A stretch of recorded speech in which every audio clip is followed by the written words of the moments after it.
ಇದೀಗ ಬೆಂಗಳೂರಿನ ಇತರ ಪ್ರಮುಖ ಸುದ್ದಿಗಳನ್ನು ಫಟಾಫಟ್ ಅಂತ ನೋಡೋಣ ಜಸ್ಟ್ 5 ನಲ್ಲಿ.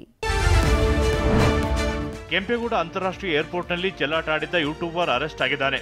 ಅಧಿಕಾರಿಗಳು ಸಿಬ್ಬಂದಿ ಕಣ್ತಪ್ಪಿಸಿ ರನ್ವೇನಲ್ಲಿ 24 ಗಂಟೆ ಇದ್ದೆ ಎಂದು ಯೂಟ್ಯೂಬರ್ ವಿಕಾಸ್ ಗೌಡ ವಿಡಿಯೋ ಮಾಡಿ ಅಪ್ಲೋಡ್ ಮಾಡಿದ್ದ. ವಿಡಿಯೋ ನೋಡಿದ ಸಿಐಎಸ್ಎಫ್ ಅಧಿಕಾರಿಗಳು ಕೇಸ್ ದಾಖಲಿಸಿದ್ದು ಏರ್ಪೋರ್ಟ್ ಪೊಲೀಸರು ವಿಕಾಸ್ನನ್ನ ಬಂಧಿಸಿ ವಿಚಾರಣೆ ನಡೆಸಿದ್ದಾರೆ.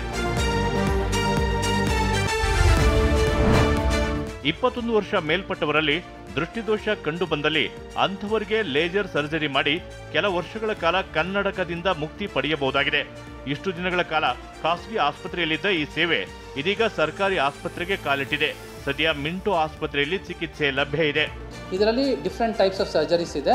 ಅವ್ರ ಬಡ್ಜೆಟ್ಗೆ ಏನು ಅನುಕೂಲ ಇದೆಯೋ ಆ ಥರದ್ದು ಅವ್ರಿಗೆ ನಾವು ಅಡ್ವೈಸ್ ಮಾಡ್ತೀವಿ. ಆಮೇಲೆ ಗೌರ್ಮೆಂಟ್ ಹಾಸ್ಪಿಟಲ್ ಇರೋದ್ರಿಂದ ನಮ್ಮ ರೇಟು ಪ್ರೈವೇಟ್ಗಿನ್ನ 30 to 40% ಕಡಿಮೆ ಇರುತ್ತೆ. ನಾಳೆ ಮತ್ತು ನಾಡಿದ್ದು ಬೆಂಗಳೂರು ಸೇರಿ ರಾಜ್ಯದಲ್ಲಿ ವೃತ್ತಿಪರ ಕೋರ್ಸ್ಗಳಿಗಾಗಿ ಸಿಇಟಿ ಪರೀಕ್ಷೆಗಳು ನಡೆಯಲಿವೆ. ಪರೀಕ್ಷಾ ಕೇಂದ್ರಗಳಲ್ಲಿ ಬಿಗಿ ಭದ್ರತೆ ಕೈಗೊಳ್ಳಲಾಗಿದೆ.